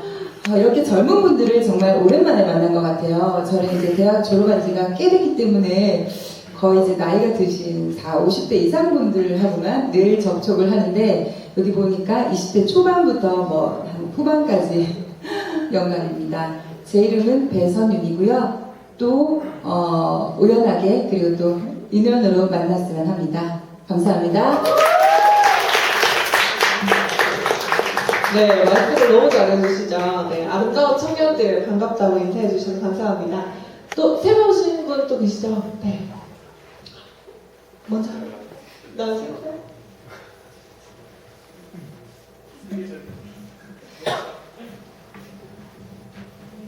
안녕하세요. 저는 허예림이라고 하고요. 오늘 그 회사에서 같이 술 마시는 선배가 강의 한번 들어보려고 해서 따라왔는데 이제 그냥 어떤 강의인지는 모르고 왔는데 아까 전에 말씀하셨는데 약간 사춘기를 일찍 겪은 사람도 있고 늦게 겪고 있는 사람도 있는데 저는 약간 지금 사춘기를 늦게 겪고 있는 것 같고 열등감도 지금 되게 많이 느끼고 있는데 그냥 다르게 막 그냥 표면적으로 좋은 말만 하는 그런 강의가 아니라 직접 이제 대표님 겪으신 얘기로 들으니까 좀 공감도 많이 들고 생각도 많이 되는 시간이었습니다.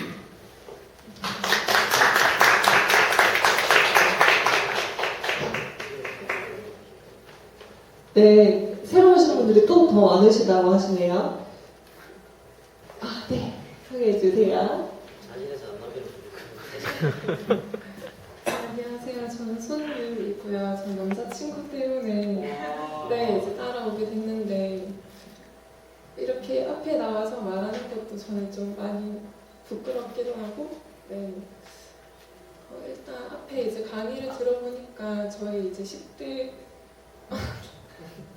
20대도 좀 되돌아보게 됐고 제가 이제 그림을 그리고 있는데 꿈은 엄청 큰데 생각보다 많이 시간을 투자를 하지 못했던 것 같아서 조금 반성을 하게 됐고요. 책도 열심히 읽어야겠다 생각이 들고 다음 강의 때도 이 자리에 계속 나오고 싶네요. 감사합니다. 네, 인생 스토리에서 성찰과 반성을 주셨네요. 동기부여하게. 네, 반갑습니다.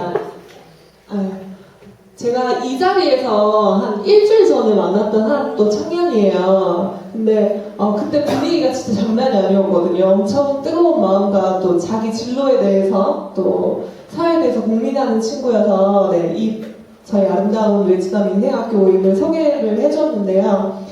또 연락이 왔더라고요. 그래서 소개를 해드렸고, 반갑습니다. 안녕하세요. 저는 27살 취업 지금 이제 준비를 하고 있고요.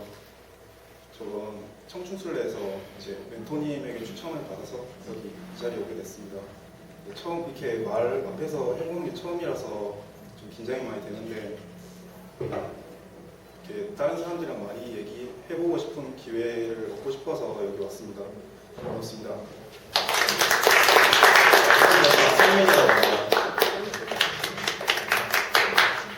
금호공대 박성림 친구거든요. 서포터스 아름다운 청년들을 좀 많이 챙겨주시고요. 또 이야기 많이 나누는 시간 가졌으면 좋겠습니다. 네, 또 새로운 분, 오늘 여자분들 많으시네요. 반갑습니다. 전 친구 소개로 여기 와서 처음으로 강연 듣게 된 김유지라고 합니다. 지금 졸업 예정자로 취준생이고요. 강연 들으면서 저는 다른 것들보다 베이스 캠프를 조금씩 올려나가면 목표를 성취할 수 있다는 게 가장 인상 깊었던 것 같습니다. 감사합니다.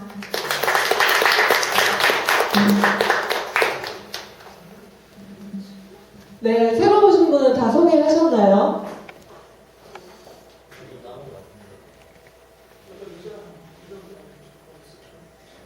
네, 다 소개하셨죠? 아, 네, 소개해주세요. 딱 타이밍이 좋으시네요. 네. 안녕하세요. 저는 뭘 소개해야 될까요? 자기 소개해야죠. 이름. 저는 서울에서 왔고요. 직장을 잡고 있는데 저도 영어 가르쳐요. 네. 근데 저는 큰 꿈이 별로 없었어갖고 이 정도 수익 만족하고 살고 있었는데 아까 듣다 보니까 그렇게 그렇게 개발할 수 있는데 그런 생각 자체를 안 하고 있었구나라는 생각이 들더라고요. 아무튼 오게 돼서 너무 즐거웠습니다. 네, 오늘 새로 오신 분이 굉장히 많으시네요. 저희가 시험 기간이라서 또 걱정을 했거든요. 네, 먼저 오셨던 우리 아름다운 청년들은 새로 오신 분들 좀 잘 챙겨주시고요. 같이 나눠보는 시간 가지면 좋겠습니다. 그러면 저희 식사하기 전에 그래도 연사님께 요거 하나 물어보고 싶다 이런 질문들 있으실 것 같은데요. 네, 혹시 질문 생각해 놓으신 아름다운 청년 계신가요? 네. 일단 질문하는 사람한테 책을 사인 책을 와, 줘야겠다. 역시.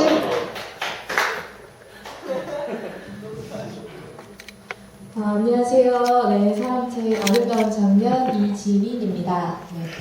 책 선물이 제일 좋은 것 같아요. 아니, 다른 건 아니고 아까 나는 아기가 없으신 줄 알았어. 너무 날씬하고 예쁘셔가지고 8개월 된 아기가 있다고 하셨는데 그 아이를 지금 이제 얘기 들어보니까 어떻게 진짜 키우고 싶은지 제일 중요하다고 생각하는 내가 이제 아이의 그런 부분이 있잖아요. 가르쳐주고 싶은 거, 이 세상에서 진짜 이렇게 키우고 싶다 하는 그런 혹시 그런 게 있는지 너무 궁금합니다. 네.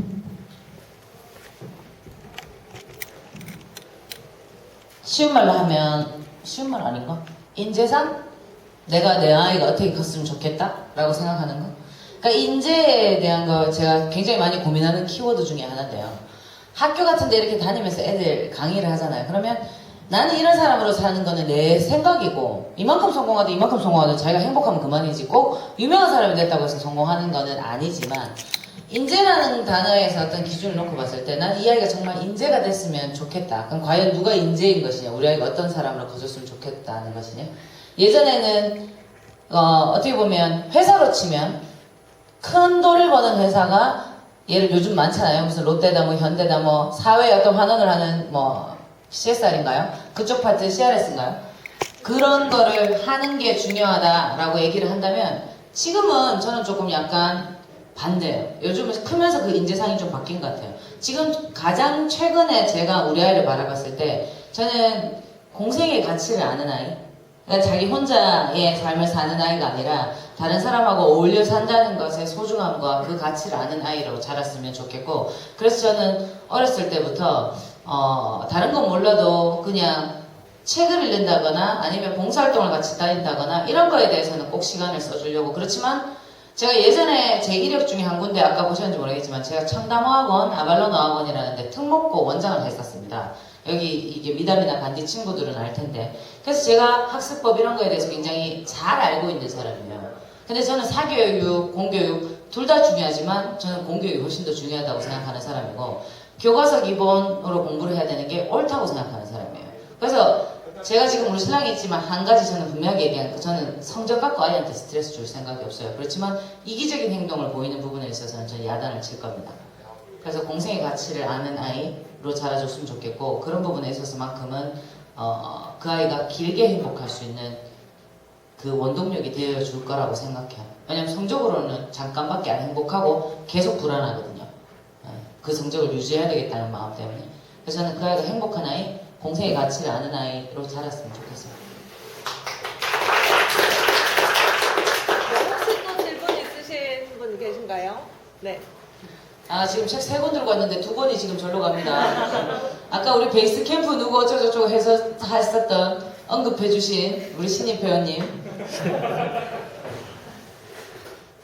아까 누가 질문 손 드셨어요? 예.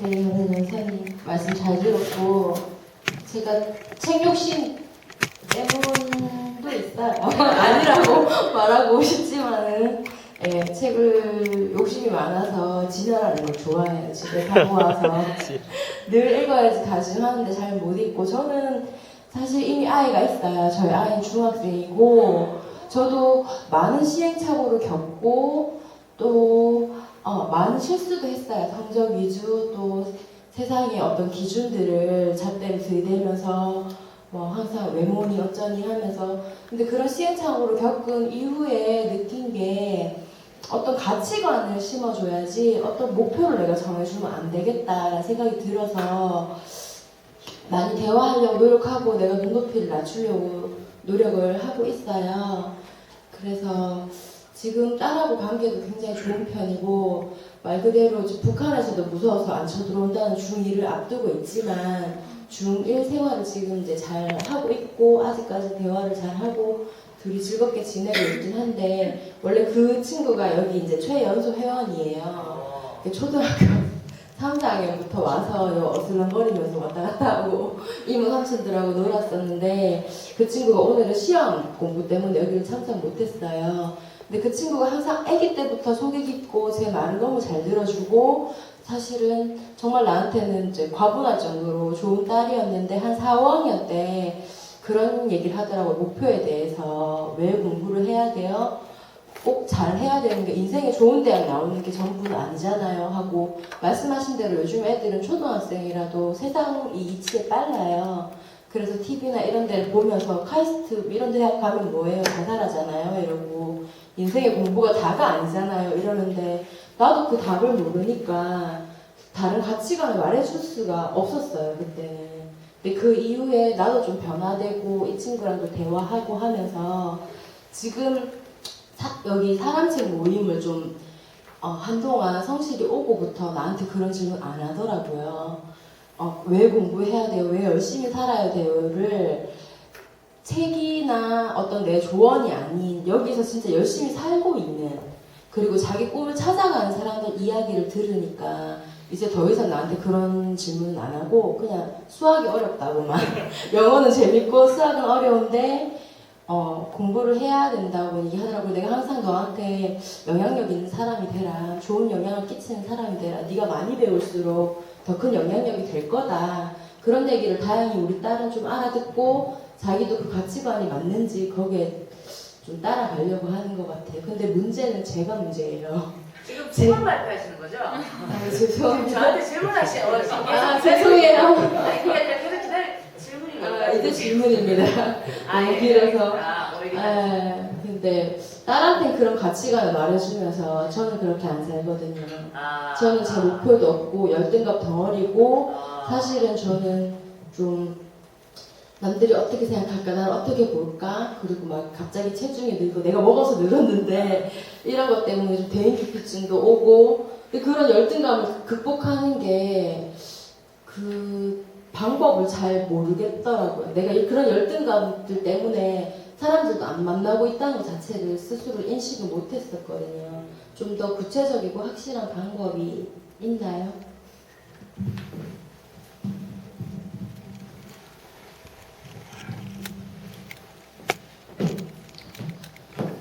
내가 열등감을 느끼는 요소를 찾아야 된다고 했잖아요. 내가 어떤 부분에서 열등감을 느끼는지. 그러면 저도 솔직히 애기 앉으셔도 됩니다.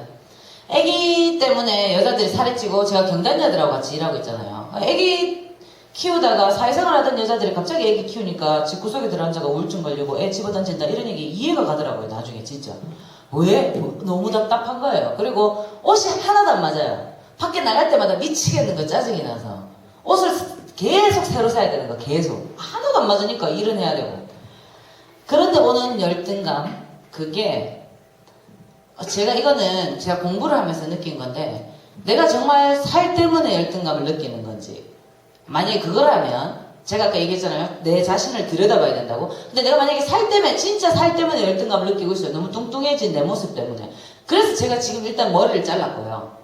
그러니까 다른 부분으로 이거를 만회하려고 이제 뭐 뻘짓을 다 해보는 거죠. 저 애들 요즘 내한테 막 문의중 까딱하고 막 엄한 얘기 다 하는데 노력을 해보는데 이 목표라는 게 그러면 5kg 빼자가 목표가 아닌 거예요. 여러분들 잘못 생각하시면 안 되는 게 목표는 뭐냐면 5kg 빠진 내 모습이에요.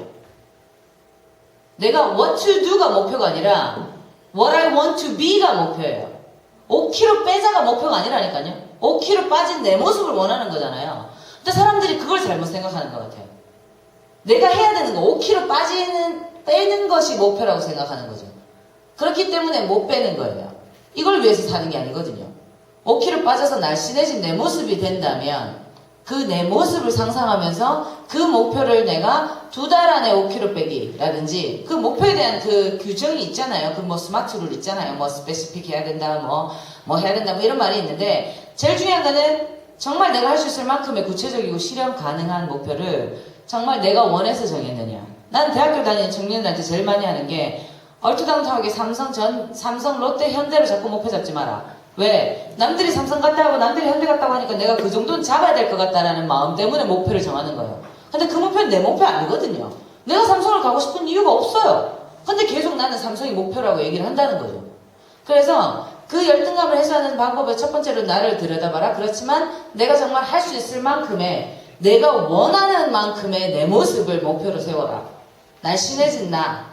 그러면 그걸 하기 위해서 별짓을 다 해야 되는 거예요. 예를 들면 무슨 뭐 모델들 사진도 갖다 놓고 뭐 별거 다 있잖아요. 별거 그런 것들을 다 할 수 있는 내가 돼야 된다는 거고 두 번째는 여러분들한테 제가 꼭 말씀드리고 싶은 게 뭐냐면 자녀와의 사이에서의 문제나 뭐 이런 것들 얘기하잖아요. 근데 이거는 솔직히 어떻게 보면 부부적인 어떤 커뮤니케이션의 문제거든요. 왜? 엄마가 처음이라 그런 얘기 있잖아요. 나도 지금 엄마가 처음이라 이 막 급변하는 이 딸을 어떻게 해야 될지 모르겠는데 야는 야대로 힘들고 난 내대로 힘들고 나는 뚱뚱해져 심지어 내 스스로 어떤 열등감까지 있는데 엄마기 때문에 야를 돌봐야 되는 거라. 나를 돌볼 수도 없고.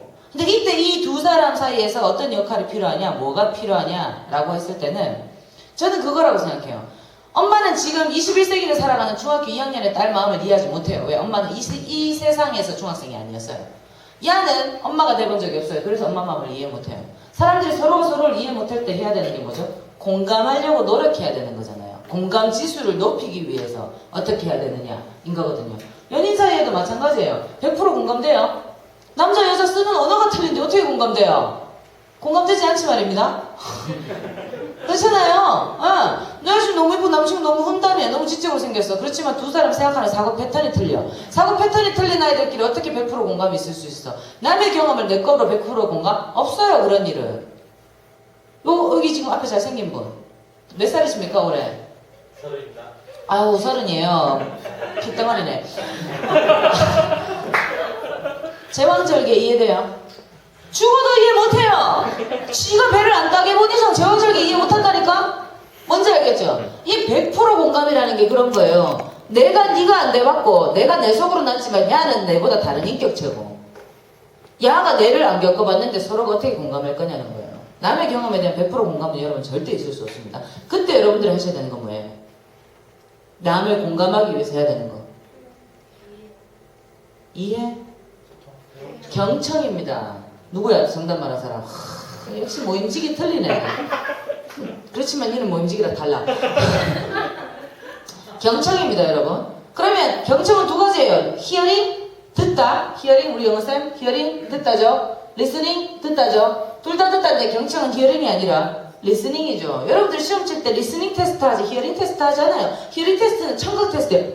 들리십니까? 예, 이거라고요. 이게 히어링 테스트고 리스닝 테스트예요. 얼마나 열심히 듣느냐. 그러면 이 listen, 듣다라는 게 그거예요. 제가 어렸을 때 한참 사춘기 질풍노도 겪을 사고 하도 많이 치니까 우리 엄마가 우리 쌤이 내일 엄마 데리고 확 하더라고요. 우리 고등학교 때 사람들이 저 요고 다니고 있는데 성일요고 여상 다니는 줄 알았어요. 아가 인문계 다니라가 9시에 갔다 오후 4시면 집에 오니까 이해가 안 되는 거예요. 엄마 모시고 와 집에 갔어요. 엄마가 텔레비를 보면서 설거지 막 하고 있어. 엄마가 설거지 막 하면서 엄마 선생님 모시고 오라 하는데 쭈뼛쭈뼛 거리면서 엄마 옆에 갔어. 엄마 선생님 엄마 이렇게 부르는데 우리 엄마가 설거지하면서 텔레비 보면서 듣고 있다 말해라 이 듣는 겁니까? 아니요. 듣고 있다고 말을 하지 말든가. 그러면 들어줄 거면 설거지 그거 뭐라고 오늘 안 하면 왜 됩니까? 설거지 놓고 텔레비 끄고 내 손 딱 붙잡고 오야네 새끼 오야 와 엄마한테 말해봐라 와 무슨 일이고 이렇게 했어야 되는 거 아니냐고요. 여러분 경청은요. 여러분 남자친구가 만약에 자기 나 오늘 이거 너무 속상한데 라고 말하고 있는데 남자친구가 핸드폰 페북 막 하면서 좋아요 막 누르면서 그래 니 되게 속상했겠네 이거죠. 아니에요. 경청은 여러분 뭔가 마음이 들어주는 겁니다. 남을 공감하기 위해서는 절대적으로 뭔가 마음이 같이 들어준다는 태도를 보여야 상대방이 나한테 말하고 싶어요. 내 얘기 안 듣고 있는 태도를 보이는 사람한테 말하고 싶어요? 말 안 하고 싶어요? 그러니까 뭘 잘해주고 뭘 답을 주려고 하지 마요. 남자들 제일 큰 문제가 그거예요. 여자들 자꾸 답 내리려고 하는 거. 차에서 소리가 나는 것 같아. 그러면 어떡하겠어? 우리가 조금 더 차를 이렇게 고쳐야 되고 왜 자꾸 답을 내려요? 차에서 소리가 나는 것 같아요. 혹시나 위험한 건 없는지 내가 가지고 가서 점검이라도 한번 해볼까? 마음을 알아줘야 되는데 자꾸 답을 내리지만 할부가 몇 개를 남는데 벌써 그런 소리를 하냐는 너 이런 얘기를 하지 말라고. 그래서 청소년기 자녀들 마찬가지입니다. 엄마의 약한 점, 엄마의 잘못한 점 인정하는 거예요. 아까 제일 혼란스러워 하셨던 부분 그거예요. 이런 인간이 되라, 가치 있는 인간이 되라 라고 얘기를 하면서 나는 그렇게 살고 있지 못하는 거예요. 예를 들면 애가 거짓말을 할 때 거짓말하지 마, 거짓말은 나쁜 거야. 엄마는 거짓말 하는 애들이 제일 싫어. 따르르 엄마 전화 왔어. 어따 그래? 이거거든요. 맞아요? 그런 가치관의 혼란 올 수 있어요. 근데 우리는 완벽한 사람이 아니잖아요. 그러니까 엄마가 이렇게 했던 부분 깔끔하게 시인하고 벗을 달지 마세요. 내가 잘못했어. 로 끝나야 되는 거예요. 내가 잘못했지만 니도 잘한 건 없잖아. 이래서 싸우는 거잖아요. 안 그래요? 내가 잘못했지만 네가 먼저 일하는 바람에 내가 이렇게 했잖아. 이거거든요. 근데 이건 물론 뭐 커뮤니케이션 화법이나 이런 것들 중에서 여러분들이 생각하셔야 되는 부분이 있긴 한데 한 가지만 정말 확실하게 말씀드리면 목표에 대한 스스로의 어떤 정의를 내리는 거 그게 내가 5kg 빼는 걸 목표로 정하지 말고 어떤 사람이 되고 싶은지에 대한 목표를 정하셔야 되는 거고요. 두 번째는 상대방하고 어떤 사람, 자식이든 친구든 부모든 연인이든 커뮤니케이션 할 때 내가 정말 저 사람이 나한테 저 사람의 입장을 100% 이해하려고 노력하는 태도로 듣고 있는지 그 두 가지만 해결이 되면 저는 충분히 아까 그 훌륭한 초등학교 때부터 사람 책에 왔다 갔다 한 아이와 잘 사실 수 있을 것 같은데 그만하고 밥 좀 먹으면 안 돼요? 여기 이 모임 되게 웃기네. 밥 좀 줘요, 밥. 예? 네, 질문에 완전 본인의 경험을, 연사님의 경험을 100% 담아주시다 보니 네, 에너지를 다 쓰신 것 같습니다. 네, 김미란 대표님께 다시 한번 박수 부탁드리고요. 네, 질문해주신 두 분과 베이스캠프를 언급해주신 한 분, 네, 연사님의 책을 네, 선물해드리도록 하겠습니다. 축하드립니다. 잠시만요. 주실 때 기념 촬영. 기념 촬영 중요하죠. 네. 그러면 이렇게 해야 된다. 자, 이걸 받으시고요. 저랑 악수를 하신 다음에 자, 카메라 보세요. 하도 많이 봐가지고요. 술을 찡질 때 하는 거예요, 이거. 네, 저희 2부 모임 시작하기 전에 저녁 맛있게 드시고요. 2부 모임은 여기 모이셔가지고 네, 연사님이랑 같이 우리 한 달 동안 어떻게 살아왔는지 시간을 나눌 거예요. 식사 맛있게 하시고요. 네, 그동안 어떻게 지내셨는지 이야기 재미있게 나누시기 바랍니다. 저희 근데 사실 기념 촬영이